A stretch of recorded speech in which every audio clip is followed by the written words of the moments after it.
Pues muchas gracias, Asier. Muchas gracias a todos por venir. Y gracias por cederme, ¿no?, como presidente del grupo, esta casa que, como muy bien dicho, yo creo es parte importante de mí, también es mi casa.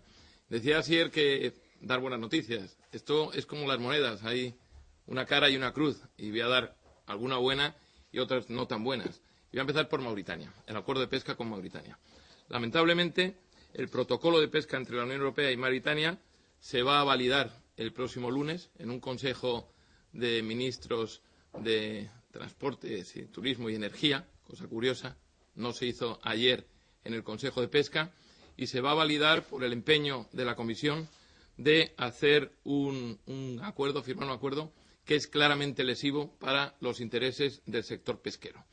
¿Qué significa que se va a validar? Pues significa que inmediatamente se va a aplicar provisionalmente este acuerdo hasta que el Parlamento Europeo se pronuncie. Y digo que es un acuerdo absolutamente lesivo porque no lo quiere el sector. Lo puso de manifiesto en su momento y dijo claramente que no se firmara ese acuerdo. La Comisión, sin hacer caso al sector, sin hacer caso lo que le decíamos desde el Parlamento Europeo, ignorando absolutamente todos los criterios, suscribió con Mauritania un acuerdo.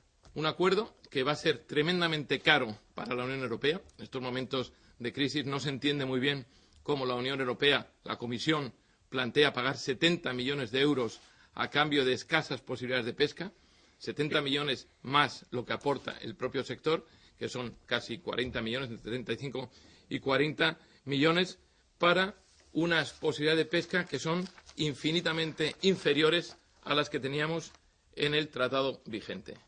Lo cual uno se pregunta por qué ese empeño en hacer un acuerdo cuando el sector no lo quiere. Los datos fundamentales de este sector son, en primer lugar, que no se dan posibilidades de pesca a la flota cefalopodera, que son 32 buques, de los cuales 24 son españoles. Y eso afecta muy directamente a Canarias. Por otra parte, se restringen claramente las zonas de pesca de la flota pelágica, con lo que el nivel de capturas también se reduce drásticamente. Es, como decía, mucho más caro para la Unión y, sobre todo, es más caro para los armadores, a quien en algunos casos supone entre un 300 y un 400% más el valor, en lo que tienen que pagar, el canon que tienen que pagar. Y además hay otros costes claramente indirectos que repercuten muy negativamente en el sector, como son la obligación de desembarcar y transbordar en Mauritania, algo que afecta directamente y de forma gravísima al puerto de La Luz y de Las Palmas. Tienen que contratar un 60% de tripulación mauritana y, además, tienen que surtirse de combustible con el monopolio de combustible de ahí, lo cual eso hace que sea inviable económicamente para el sector y así lo han manifestado. Esto tiene consecuencias, desde luego, desde el punto de vista económico, tremendas, pero también desde el punto de vista social, desde el punto de vista del desempleo al que va a conducir. Y además en muchos sectores, no solo ya en el sector directamente de la pesca, pero tenemos también el sector estibadores y en otros muchos que les afecta muy directamente. La Comisión hemos tenido una muy dura discusión en el Parlamento. Yo soy el ponente de ese acuerdo y yo voy a hacer la propuesta en relación con el acuerdo de Mauritania. El Parlamento, ustedes saben, que tiene poder solo para decir sí o no al acuerdo. Nosotros no podemos modificar el acuerdo, pero sí podemos decir que se ratifique o no. Y yo lo digo clara y rotundamente. Mi informe, que ya estoy elaborando y que lo tendré muy pronto definitivamente hecho, va a ser un no rotundo a este acuerdo. Y quiero resaltar a este acuerdo porque soy un firme defensor del acuerdo con Mauritania. Creemos que es necesario tener un acuerdo con Mauritania. Es bueno para la Unión Europea tener un acuerdo con Mauritania y es bueno para el Reino de Mauritania. Pero no este acuerdo, y no a cualquier precio. Y creemos que se ha negociado mal. La Comisión dice que es el mejor acuerdo posible. Nosotros entendemos que ni es el mejor acuerdo posible, ni es posible hacer nada con este acuerdo. Por ello, nuestro planteamiento, el mío, va a ser decir no a este acuerdo y, además, presentar paralelamente una propuesta de resolución ordenando que se reinicien las negociaciones y que haya un mandato para suscribir un nuevo acuerdo. Y eso es lo que vamos a hacer, ya digo, muy en breve. También estamos sorprendidos de la posición de algunos países miembros, en el caso concreto, por ejemplo, de los Países Bajos, que el Gobierno, pues en contra del criterio de su propia flota que había suscrito con algunos otros países, entre ellos España, una carta diciendo que no querían este acuerdo, pues tras un periodo de un poco de tibieza, los Países Bajos se han descolgado de ese posible veto, esa minoría de bloqueo que podíamos tener, y han dado el visto bueno, en principio, al acuerdo, y también lo ha hecho Polonia. Por tanto, lo que tenemos ahora mismo el horizonte a día de hoy es que el lunes, si no pasa nada, que desgraciadamente seguramente no pasa, va a aprobarse porque va como punto A, sin debate, sin discusión, y se va a aprobar la validación de este protocolo y la aplicación provisional. Una vez que se aplique provisionalmente, o sea, que se dé la orden de aplicar provisionalmente, surgen ya las obligaciones. Y entre otras obligaciones son, en el plazo de 3 meses, pagar los 70 millones de euros que tiene que pagar la Unión Europea. Es verdad que el protocolo plantea la posibilidad de que, si no se utilizan las licencias, las posibilidades de pesca, en el plazo de 4 meses se puede replantear el propio acuerdo, incluso pues variar las condiciones del mismo. Y en eso se ha basado la Comisión para defender su entrada en vigor. Entrada en vigor que, en todo caso, como ustedes saben, ya del primer momento de la negociación, que se cierra la negociación, los barcos pueden estar ya pescando. Y la prueba de que no es un buen acuerdo es que tan solo hay ahora mismo 3 barcos que no sean los atuneros, 7 barcos en total, y 3 que no sean atuneros pescando, de la totalidad de la flota que podía pescar, lo cual es indicativo claramente que este acuerdo no necesita de 4 meses más para saber si se pesca o no. Y, entre otras cosas, hay planteamientos muy claros que nosotros hemos denunciado, y es el de por qué se prohíbe a la flota cefalopodera pescar, cuando no hay todos los informes técnicos, científicos que tenemos últimos, o los más recientes, dicen claramente que hay posibilidades de pesca. La propia Comisión, en origen, se basaba de un estudio de 2008 que decía que estaba sobreexplotado, y luego han ido cambiando de posición y han dicho que es que lo quieren los mauritanos para sus barcos. Cosa que, además, llama la atención, porque cuando se dice sus barcos, realmente no son sus barcos, son la mayoría barcos chinos abanderados en Mauritania. Con lo cual, bueno, pues lo podemos dejar ahí. Pero, en todo caso, lo que no ha hecho la Comisión es utilizar los datos científicos del propio sector, que dicen claramente que hay posibilidades de pesca y que no hacía falta para nada dejar en cero, como se ha hecho, las posibilidades de pesca en cefalópodos, si bien el propio acuerdo plantea que se podría, en su caso, modificar. Pero no tiene mucho sentido que se pueda modificar, porque o bien toman como dato las bases científicas que está y no lo han hecho, o bien, si lo querían para sus propios pescadores, pues no va a cambiar nada, ¿no? Realmente, pues seguirá para sus pescadores, con lo cual es muy difícil que haya alguna modificación. ¿Qué queda? Bueno, pues queda defenderlo en el Parlamento Europeo e intentar que el Parlamento Europeo diga no. Si logramos la mayoría que diga, que respalden en este caso mi informe, y dice el Parlamento no, inmediatamente quedará sin efecto el acuerdo, como en su día quedó el de Marruecos por otras razones, y desgraciadamente en aquel momento se dijo no. ¿Se podía haber hecho más? Pues seguramente sí. A mí, desde luego, me hubiera gustado que el Gobierno de Canarias empleara la misma fuerza que ha empleado en luchar contra las prospecciones, que lo hubiera hecho en defender al sector de la pesca. No ahora, a última hora, diciendo que sí, que lo va a defender y que Madrid defienda en Europa. Mire, no. La misma presión, las mismas reuniones que han mantenido para echar abajo las prospecciones, haciendo por otra parte el ridículo, pues me hubiera gustado que lo hicieran con el sector pesquero. Desgraciadamente no ha sido así. Yo termino diciendo que desde el Parlamento Europeo lo que vamos a hacer es intentar pararlo, porque el sector pesquero en general, pero en Canarias en particular, quiere un acuerdo, pero quiere un buen acuerdo y no este acuerdo. La otra cara de la moneda, agrícola, el POSEI. Y aquí, felizmente, creo que tenemos buenas noticias. Y tenemos buenas noticias porque hemos logrado aprobar un documento que es muy importante, y ustedes saben que hemos estado pues casi 2 años negociando la reforma del POSEI, 1 año negociando con el Consejo y con la Comisión Europea, una vez que la Comisión de Agricultura del Parlamento Europeo aprobó el informe que yo realicé, y bueno, hemos llegado a un acuerdo que yo creo que es muy satisfactorio para el sector agrario en general de Canarias, también para el sector industrial, con las ayudas del REA, y, por supuesto, también para el sector ganadero. Tiene muchísimos elementos positivos. Siempre hablamos de dinero, lo primero, ¿no?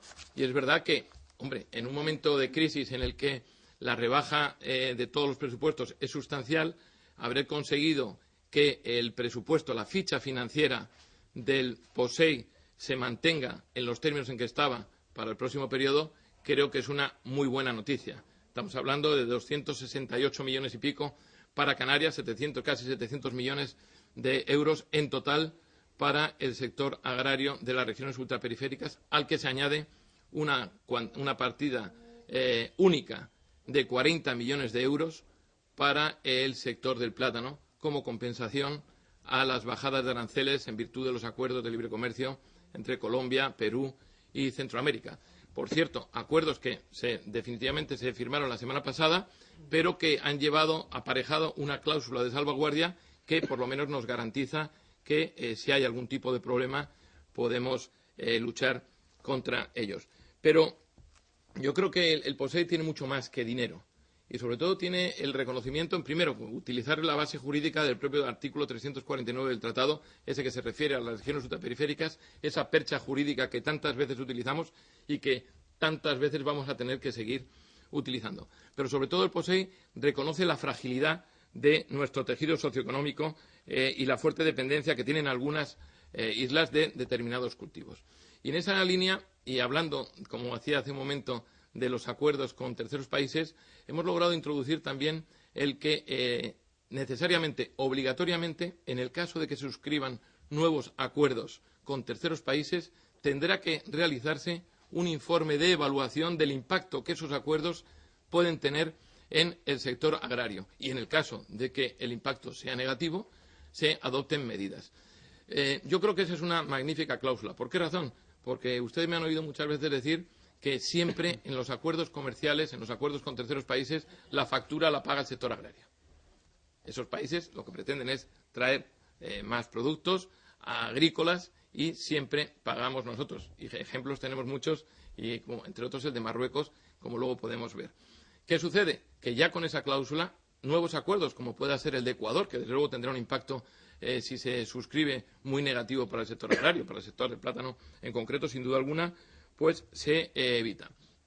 Es verdad que este POSEI, en Europa nada es permanente, nada es eterno y bueno, pues puede variarse en cualquier momento. Pero ya el propio POSEI establece que va a haber, o que puede haber, debe haber, una revisión del propio texto antes de fin del año que viene. La Comisión pretendía en un primer momento que esta revisión se hiciera de acuerdo, o sea, adaptada a la política, al marco de la política agraria común, a la PAC, y además esa revisión sujeta a las circunstancias económicas. Esa fue una línea roja que yo en las reuniones dije que no se podía traspasar. ¿Por qué? Por una sencilla razón. El hacer depender el POSEI de la política agraria común y de las circunstancias económicas suponía automáticamente que si la PAC bajaba, como es previsible que baja la ficha financiera de la PAC, automáticamente la del POSEI bajaría. Bueno, pues esa línea roja es verdad que fue duro, pero al final logramos que se quitara del texto el circunstancias económicas. Es decir, ahora mismo no hay una vinculación a las circunstancias económicas. ¿Esto significa que la partida presupuestaria y que la ficha se va a mantener así estable para siempre? Evidentemente no. Pero lo que es evidente también es que tenemos plasmado en el texto una cuantía presupuestaria, una ficha financiera estable hasta largo plazo en principio y el acuerdo de las tres instituciones, lo cual eso evidentemente es importante. Y además yo creo que la posible revisión se va a centrar mucho más, como también lo establece el documento, en la eficiencia de las medidas, porque lógicamente la Comisión se plantea, como todos nos planteamos, el que este instrumento, que es absolutamente vital para la pervivencia del sector agrario en las islas, en las regiones ultraperiféricas en su conjunto, se necesita, sin duda alguna, ver si está funcionando bien. Y eso es lo que se va a hacer. Es verdad que hay otro elemento que para mí me parece fundamental y han venido demandando siempre los agricultores, y es que se va a intentar o se va a exigir que las mismas condiciones higiénicas y fitosanitarias que se exigen a los productos de la Unión Europea se va a exigir un equivalente en los productos de terceros países. Eso es una medida que siempre han pedido, han demandado los agricultores, porque la exigencia de la Unión Europea es mucha, es alta, y sin embargo terceros países podían entrar sus productos utilizando pesticidas, insecticidas y otra serie de elementos que en Canarias, en Europa, están prohibidos y allí no, con lo cual había un agravio bastante grande.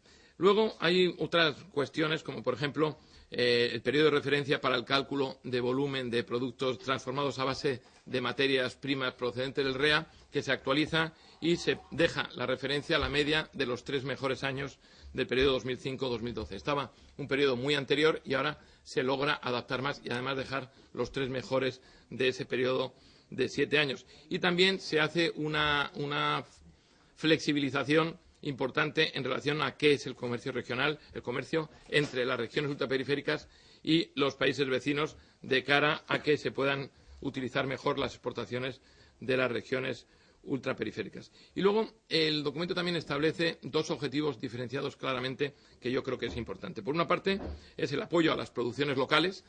Está siempre presente en el documento que si las ayudas REA se mantienen, así se mantienen, nunca compitan en detrimento de las producciones locales. Y en este caso, uno de esos elementos o de objetivos diferenciados se centra en el desarrollo de las producciones tradicionales.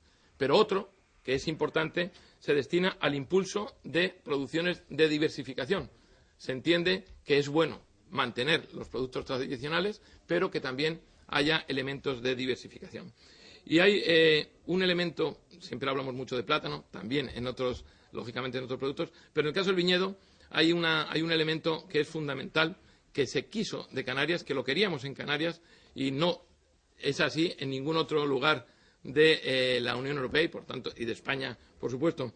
Y es que en el caso de Canarias se suprime los derechos de plantación de viñedos. Es decir, se pretende que pueda haber más provecho, se pueda sacar más provecho a la capacidad de expansión de este cultivo, y esos derechos de plantación de viñedos, que es un tema que está claramente consolidado en toda la Unión Europea, en el caso de Canarias, a partir del año que viene, se van a suprimir esos derechos de plantación. Se trata de potenciar el comercio entre las distintas regiones ultraperiféricas y se pone el acento también en tratar de lograr una simplificación administrativa a la hora de proceder a cualquier modificación de los programas, algo que también era fundamental. Antes era muy complicado, a lo mejor, hacer algún cambio en los programas por parte de la autoridad, en este caso del Gobierno de Canarias, y ahora se trata de flexibilizar y que sea mucho más fácil cambiar los programas. Y,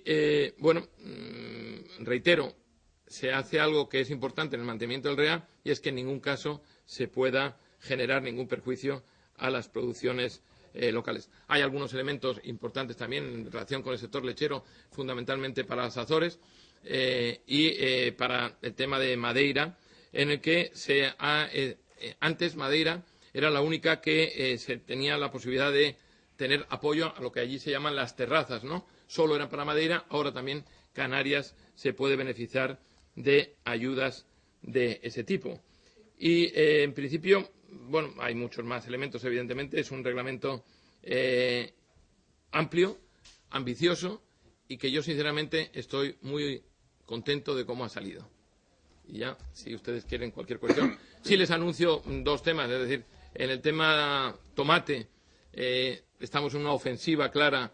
Ustedes saben bien que, como eurodiputado, yo siempre he defendido que el acuerdo con Marruecos era lesivo para los intereses de nuestros tomateros, que no cumplían con los requisitos, que no estaban pagando los derechos de aduana. Tuvimos muchas reuniones con el comisario Cioloş. Se ha modificado el sistema de precios de referencia de cara a garantizar que se cumplen. El sector entiende y da datos de que hay peligro evidente de que no se esté cumpliendo con esos requisitos, y yo he hecho una batería ya de preguntas la semana pasada al propio comisario, a la Comisión, para que me indique si se están cumpliendo los contingentes, si se están pagando los derechos aduaneros, y si no se están pagando, qué va a hacer la Comisión para garantizar que estos derechos se paguen.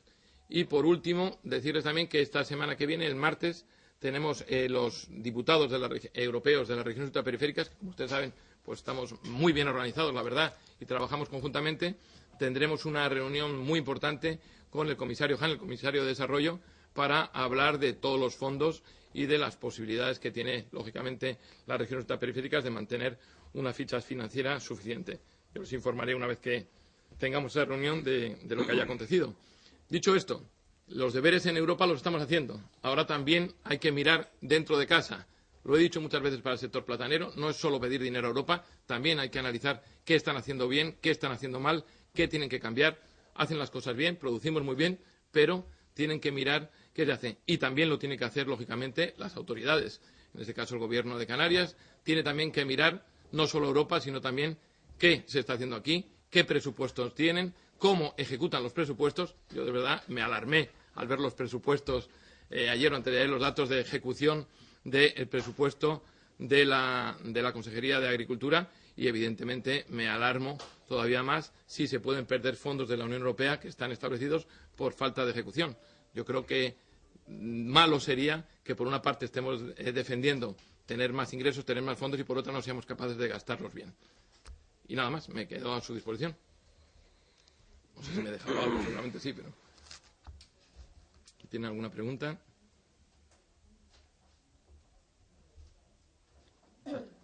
Ninguna. ¿O ha quedado todo muy claro o no? Pues muchas gracias.